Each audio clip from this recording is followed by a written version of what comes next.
네, 여러분 안녕하십니까? 오늘은 국민당과 중공이 항일 통일 전선을 형성한 후 제2차 국공합작을 진행하면서 중공 중앙이 근거지였던 샹간닝 변구와 그 중심 도시인 예난을 중심으로 농촌 근거지를 확장하고 그와 함께 마오쩌둥의 이론과 사상을 중심으로 문화, 교육 등 다층적으로 실력을 강화해 나가는 이야기를 중심으로 진행하겠습니다. 1935년 10월에 중공 중앙 홍군이 대장정을 마치고 섬서성 우치진에 도착하죠. 도착한 후부터 약 13년간 이곳 중국의 서북부 섬서성을 근거지로 해서 활동을 합니다. 이렇게 긴 시간 한 곳에 근거지를 두고 활동할 수 있었던 가장 중요한 조건을 제공해 준 것은 시안사변이었죠.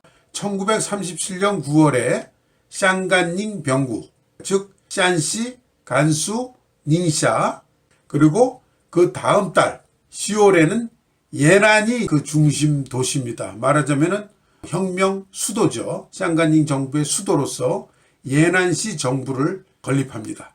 이 대목에서 중공이 1921년 7월 상하이에서 창당한 후에 중공 중앙의 본부, 헤드쿼터가 옮겨온 그 과정을 간략히 보면은 1921년 7월 상하이에서 창당했고요.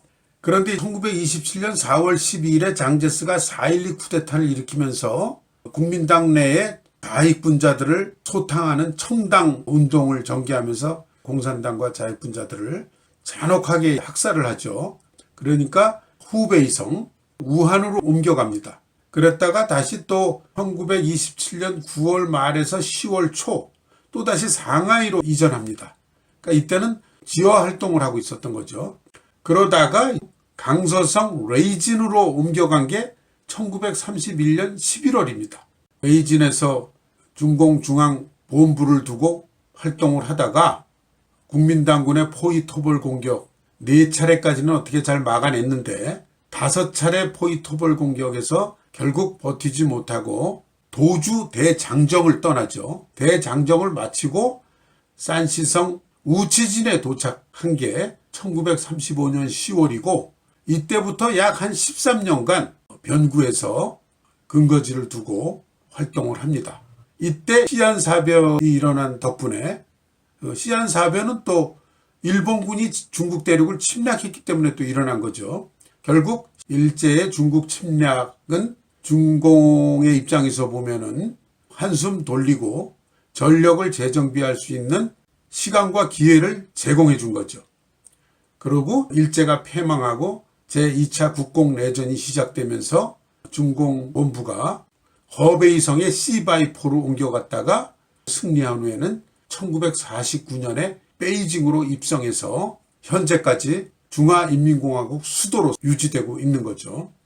지도를 통해서 예난의 위치와 기본 지형을 보면은 중국 전체 지도를 놓고 보면 사실 꼭 서북 쪽도 아니에요. 어떻게 보면 중간쯤 되는데 청왕조 이전에 명조, 당 이럴 때는 이 지구가 북쪽에 치우쳐 있었단 말입니다. 그러니까 지금 신장이나 시장 이런 것들을 청왕조가 영토를 확장하고 복속시켜서 지금은 중국 전체 지도를 놓고 보면은 서쪽에 신장, 시장이 있어서 섬서성이 중국 대륙의 중간쯤 있는 걸로 보이지만은 한족들의 사고로 볼 때는 섬서성은 서북지구입니다. 어쨌든 서안에서 북쪽으로 예난이 있습니다. 우리 스케일로 보면 상당히 먼 거리로 느껴질 수도 있겠지만 중국 영토 스케일로 보면은 굉장히 가까운 거리죠. 같은 섬서성 아니고 위성 사진으로 본 도면인데요. 완전히 산지입니다. 산과 산 사이에 선형으로 나 있는 평지에 시가지가 개발되어 있는 모습이 보이죠. 최근에 예난시 그 도시 경관인데요. 전부 주변이 다 산으로 둘러싸이고 그 사이에 조그만 그 평지에 시가지가 형성되어 있는 거죠. 그 당시에 중공의 입장에서는 안정된 상태에서 안심하고 도시를 거점으로 삼을 수 있는 그런 입장이 아니었기 때문에 우선은 방어의 목적, 그런 목적에서 이런 지형, 이런 위치를 선택했던 것 같습니다. 다시 여기서 장정의 경험이 예난 시기에 어떤 영향을 미쳤는가 하는 점을 한번 짚어볼 필요가 있겠습니다. 1934년 10월에 대장정을 시작할 때 8만 6천여 명이 국민당의 호위 공격선을 돌파하고 1년 만에 8천 명 정도가 겨우 도착했단 말입니다. 홍군을 지지해주던 당시 소비에트 농민들은 홍군이 도주하고 난 후에 국민당 군대에게 잔인하게 보복을 당하죠. 하여간 1935년 10월에 장정을 마치고 섬서성 우치진에 도착했고, 그리고 1936년 말에 예난을 점령하고 그 다음에 1월에 1937년 1월에 지정부를 혁명 수도로 설립하고 샹간닝 변구 정부를 수립합니다. 그렇게 해서 중공의 예난 시대가 시작되는데, 우치진에 도착해서 하북성의 C-4로 옮겨갈 때까지를 한 13년간을 예난 시대 이렇게 부릅니다. 그래서 이때 준위 회의 이후에 정치 노선을 정식으로 회의를 개최해서 승인합니다.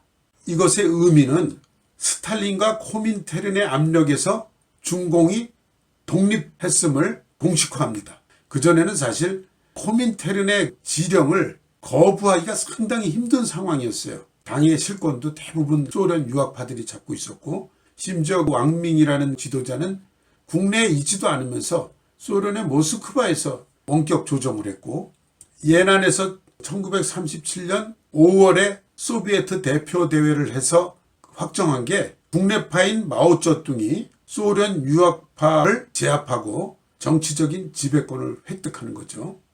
이러한 현상은 스탈린 시대 동구권이나 그 각국의 공산당 역사에서 전례가 없는 일이었습니다. 마오쩌둥이 해낸 업적 중에 하나라고 할 수 있겠습니다. 예난은 원래 인구 한 1만 명 규모의 빈곤한 농촌지구였죠. 여기가 이제는 10년 이상을 안정된 상태에서 중공의 혁명 수도로서 문화라던가 교육, 마오쩌둥의 정치, 사상, 이론 이런 것들은 물론이고 농촌이 아니라 도시로서의 발전을 합니다. 이런 시기에 마오쩌둥이 자신의 이론을 정리하고 숙성시켜서 마오쩌둥 사상으로 만들어지는 그런 게 가능한 조건이 된 거죠. 그전 같으면은 생사가 걸려있고 하루하루 전투에서 패배하거나 그러면 지금 생명이 위태롭고 존망의 기로에 서고 하는 마당에 차분히 어떤 이론이라든가 사상을 정리하고 그럴 여유가 없는 거죠. 근데 이 예난 시기에 중공 중앙과 마오쩌둥이 항일 전쟁과 그 후에 제2차 국공내전을 지휘한 기간에 막스 레닌주의를 실제와 결합하고 마오쩌둥 사상을 숙성시키고, 그런 경험을 기초로 예난에서는 좀 더 안정적이고 더 활발한 역량을 기르고 다층적으로 발전을 해나갈 수 있는 시기를 운영할 수 있었다는 거죠. 마오쩌둥 사상을 구성하는 중요한 이론을 간략하게 보면은 1937년에 실천론과 모순론을 정리해서 발표를 합니다. 모순론을 보면은 민족 모순과 계급 모순. 민족 모순이라는 건 일제가 침입한 상황에서는 중국 내에는 민족 모순이 있고, 계급 모순은 공산당이 항상 얘기하는 자본가와 노동자, 농민과 지주, 그런 계급 모순이 있다. 외적의 침략을 받고 있는 이런 상황에서는 기본 모순, 주요 모순 이런 식으로 구분을 하는데, 예를 들면은 기본 모순은 민족 모순이고 계급 모순이 주요 모순일 때도 있지만은, 어느 것이 기본 모순이고 어느 것이 주요 모순이냐 하는 것은 요조적으로 규정되는 게 아니고 상황에 따라 지배적인 모순의 성격과 위치가 바뀐다. 마오쩌둥이 주장을 합니다. 그러니까 마오쩌둥의 우수한 점 중에 하나는 사물과 문제의 본질을 실사구시적으로 보면서 상당히 유연하게 융통성 있게 봅니다. 교조적으로 보지를 않고, 어떻게 보면 또 자기 명분에 갖다 맞춘다 하는 식으로 또 해석할 수도 있겠지만, 혁명전쟁 기간 동안, 그러니까 중화인민공화국 출범 이전까지 자기가 좀 약한 입장에서 군중들의 지지를 견인해내야 하는 군중 노선을 진행할 때까지만 해도 굉장히 실사구시적이고 민주적인 방법이라든가 이런 걸 중시합니다. 그렇지만 승리하고 중화인민공화국 출범하고 나서는 완전히 바뀝니다. 겉으로는 뭐 인민을 위한다, 농민을 위한다 말은 하지만 그야말로 그것은 명분이고 결국은 자기가 당을 대표하고 당이 인민과 농민을 지도한다 하면서 그런 식으로 끌고 나가죠. 그러다 결국 대약진이니 문화혁명이니 하면서 처참한 실패로 끝을 맺죠. 그렇지만은 중화인민공화국 출범 이전까지, 그러니까 혁명전쟁과 해방전쟁 그 시기까지는 높이 평가해 줄 만한 요소가 상당히 많다고 생각을 합니다.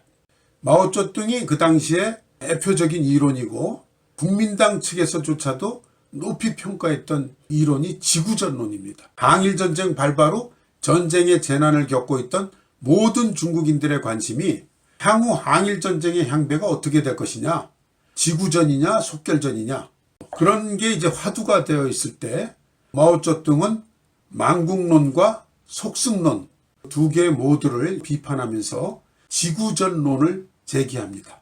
지구전론이 공식적으로 발표된 때는 1938년 5월에 예난에 설립된 항일군정대학에서 강연을 통해서였습니다.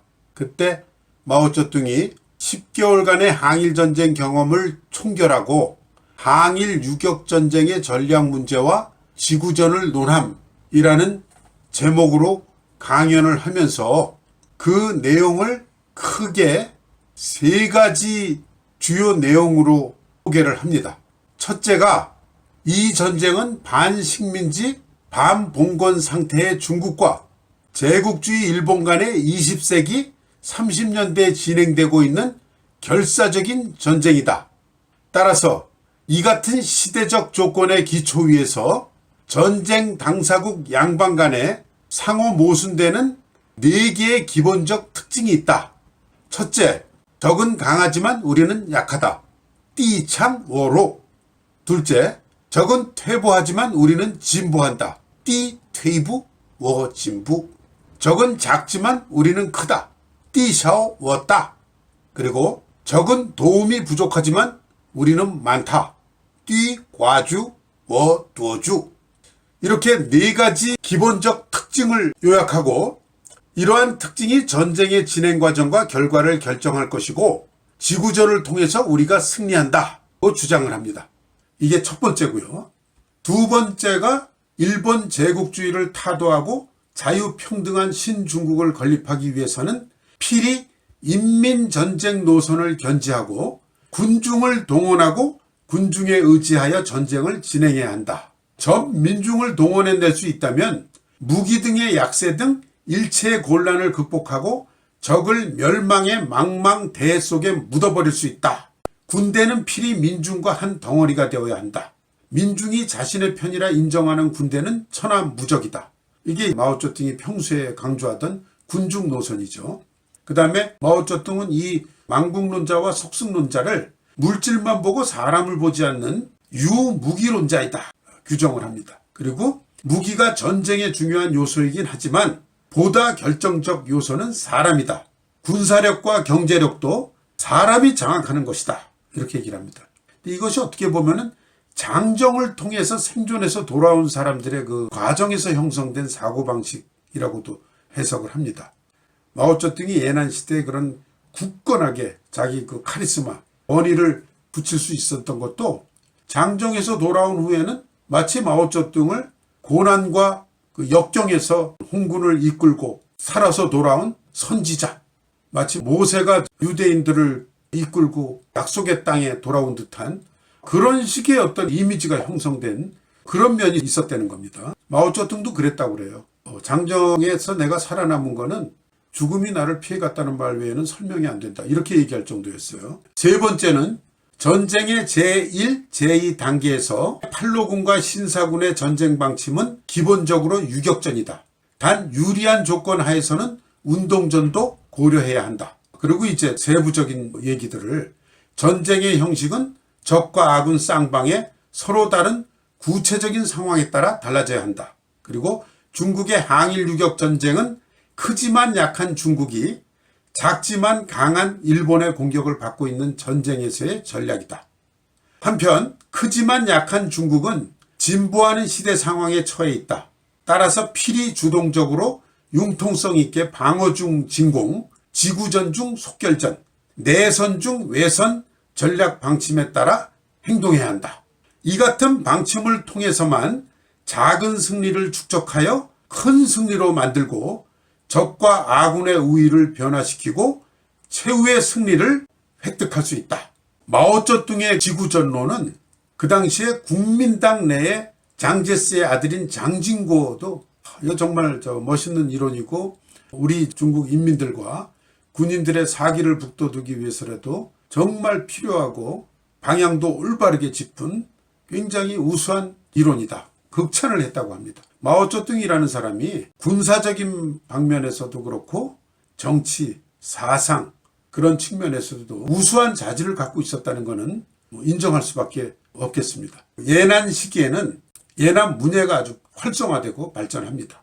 사회주의적 특색을 강조하는 문화예술 활동도 활발하게 전개되고 이는 중공에 대한 지지층을 민주당파와 민족주의 진영 등을 포괄하며 확대할 수 있는 유리한 환경과 조건을 만들어주게 됩니다.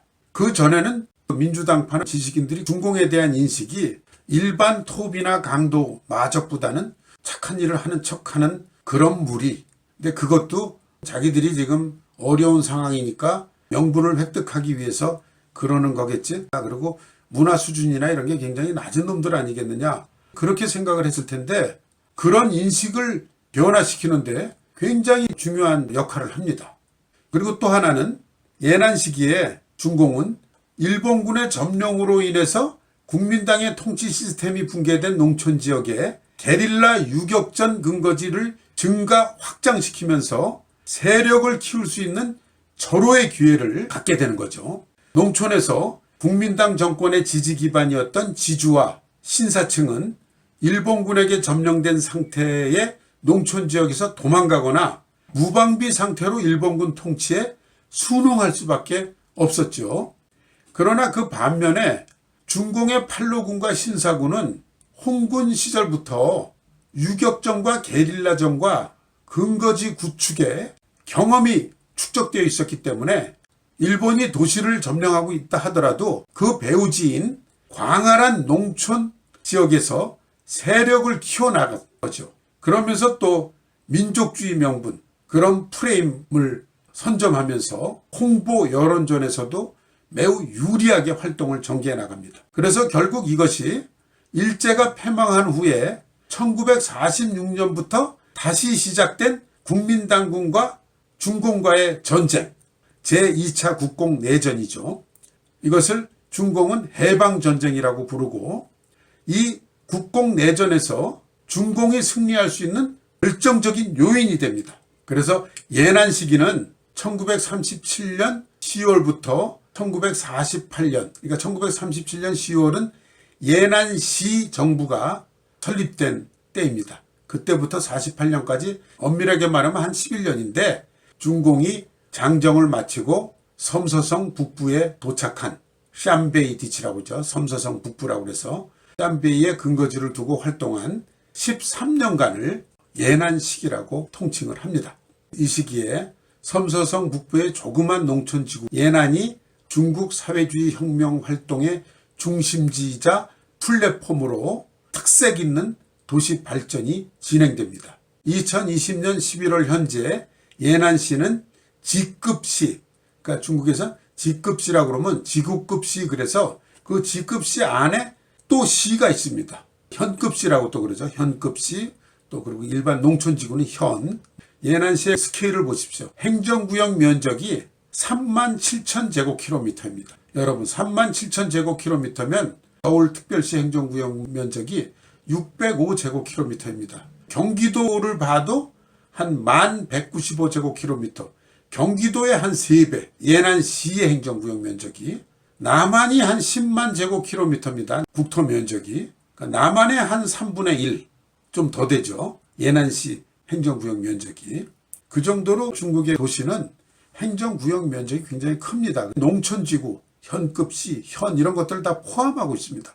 그리고 예난시는 2020년 11월 현재 상주 인구가 한 228만 명 정도, 창간 오지에 있는 지방 도시입니다. 단지 중국 공산 당사에서 매우 중요한 시기에 혁명 활동에 플랫폼 역할을 했던 그런 중요한 도시이기 때문에 중국에서도 중시하고 있는 거죠. 그래서 최근에는 또 이제 재밌는 현상이, 이 예난시는 중국 전국 혁명 근거지 도시 중에 혁명 유적 보존 규모가 가장 크고 수량도 가장 많은 홍색 관광 도시다. 그러니까 이제 중국 공산당의 혁명 전쟁하던 유적지, 뭐 레이진이나 시바이포나 예난이나 진강산이나 홍서 관광이라고 합니다. 홍색 관광. 예난이라는 도시의 특징은 중국 전국 차원의 애국주의 혁명 전통 예난 정신의 교육기지이다. 예난 시내는 그야말로 산간지구, 산지에 있는 도시이기 때문에 널찍한 평야를 보기가 참 힘듭니다. 시가지가 형성됐다 해도 이렇게 산과 산 사이에 조그만 그 분지 같은 그런 평지에 시가지가 형성되어 있는 그런 이제 도시인 거죠. 물론 도시에 물은 또 필수죠. 수자원, 물은 필수입니다. 이제 마무리하겠습니다. 이번 11회 방송에서는 중일전쟁 발발 이후에 중공은 서북부 산간지구인 샹간닝 지구와 중심도시 예난 근거지를 혁명활동의 플랫폼으로 활용하면서 세력을 확장하고 마오쩌둥 사상으로 대표되는 사상, 교육, 문화 측면까지 다방면 다층적으로 실력을 강화, 확장해가는 과정에 대해서 이야기했습니다. 시청해 주셔서 감사합니다.